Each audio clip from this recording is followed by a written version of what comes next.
Should we force people to become politicians, force them into public service? Apparently, Joe Rogan thinks that would be a great idea for our country. The Street reports that Joe Rogan said, "The problem is the type of people that want to be politicians. That is not the type of people that you really want running anything." This was a conversation that he had about Congress on his podcast. He said, "The very fact that current leaders wanted to take on their roles makes them ill-suited for the positions." And you know what? In fairness, I think I see where he's coming from here. There are a lot of people in office who are so obsessed with getting into office, so obsessed with remaining in power, and they're the type of people we usually don't want in office, you know?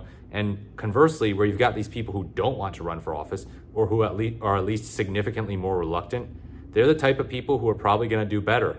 They're probably going to be less likely to be corrupt, less likely to have scandals, more likely to behave themselves in all sorts of ways, less likely to cast ridiculous self-serving votes, less likely to be obsessed with partisanship.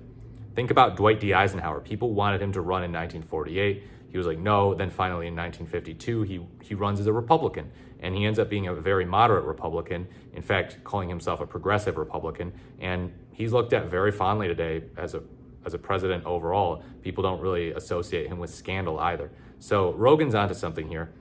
Rogan believes that highly intelligent but benevolent people should be drafted into service as lawmakers instead of those who choose to run for office. Involuntary, he reiterated, instead of voluntary politicians, because then you're only going to get sociopaths.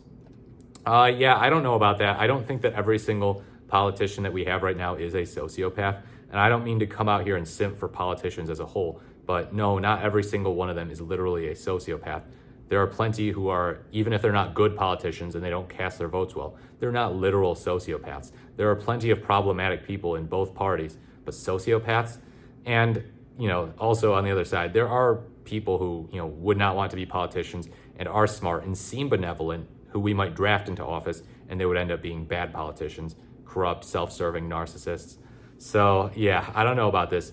And then the article goes on to point out, this idea would be difficult or impossible to put into practice because the Constitution is set up for politicians to be elected instead of drafted. And no one can be made to serve in public office. That is a great point. Just like we don't like the idea of drafting people to go fight in foreign wars, we don't want to draft people into public office.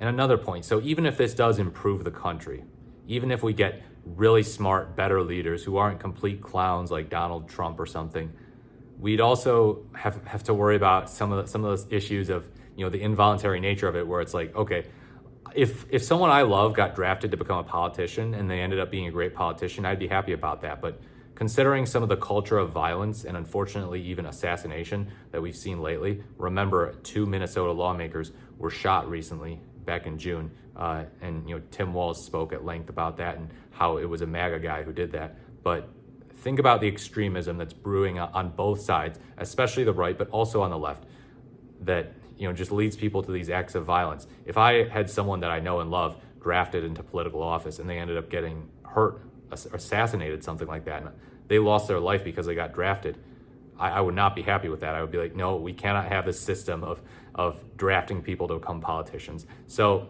while I think this is an interesting idea, and it's fun to kind of fantasize about in some weird utopian way of like, oh yeah, no, we would have all the right people, it would make the country so much better, I think it's misguided. It's obviously unconstitutional, and you know, I mean, it would be coercive as well.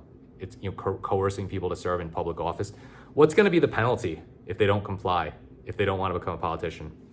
Become a politician, or else you'll face 2 years in prison or something like that. Yeah, so it's ultimately untenable.